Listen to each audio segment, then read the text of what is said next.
Misteri arah patung Pancoran Jakarta menunjuk harta tersembunyi Soekarno. Patung besar di Jakarta bakal menjadi pemandangan utama ketika melewati Jalan Raya Pancoran.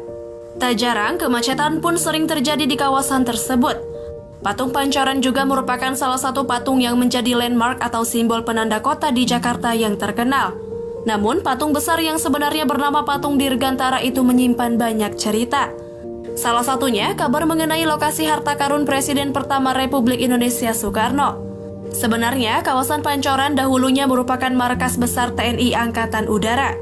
Posisi strategis itu merupakan pintu gerbang menuju Jakarta bagi para pendatang yang baru saja mendarat di Bandar Udara Halim Perdana Kusuma.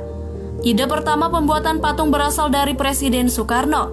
Ia menghendaki dibuat sebuah patung tentang dunia penerbangan Indonesia atau kedirgantaraan.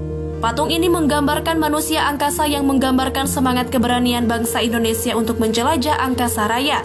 Patung ini memiliki tinggi 11 meter dengan tinggi kaki patung mencapai 27 meter. Saat menggagas pembuatan patung, Soekarno terinspirasi oleh kosmonot asal Rusia, Yuri Gagarin. Sedangkan wajahnya mengambil sosok Gatot Kaca. Patung yang dirancang oleh pematung asal Yogyakarta bernama Edi Sunarso ini dibangun dengan menghabiskan biaya 12 juta rupiah tahun 1964 sampai 1965. Beberapa sumber menyebutkan bahwa pembiayaan patung itu berasal dari kantong pribadi Bung Karno. Bahkan disebut pula Bung Karno sampai menjual sebuah mobil pribadinya untuk biaya pembuatan patung Pancoran. Namun versi lain juga menyebut pembangunan patung ini sempat terhenti karena kekurangan dana. Lalu Soekarno rela menjual mobilnya demi berdirinya patung Dirgantara di Pancoran. Tak hanya membiayai proses pemasangan patung Dirgantara juga selalu ditunggui oleh Bung Karno. Bahkan kehadiran Bung Karno selalu merepotkan aparat negara yang bertugas menjaga keamanan sang kepala negara.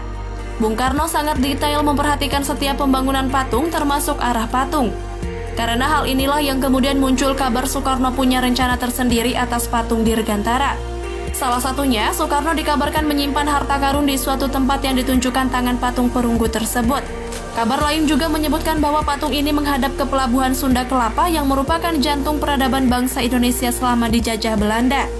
Ada pula yang menganggap tangan itu menunjuk ke arah negara Rusia sebagai kiblat politik Indonesia saat itu.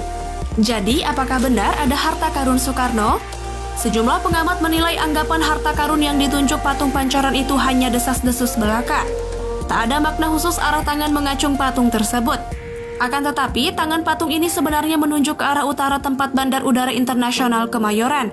Bandar Udara Internasional Kemayoran merupakan bandara internasional pertama yang dimiliki Jakarta. Namun kini telah menjadi kompleks Pekan Raya Jakarta dan Kota Baru Kemayoran. Bandara ini resmi ditutup pada 1985 lalu. Kini layanan penerbangan internasional dipindahkan ke Bandar Udara Soekarno-Hatta.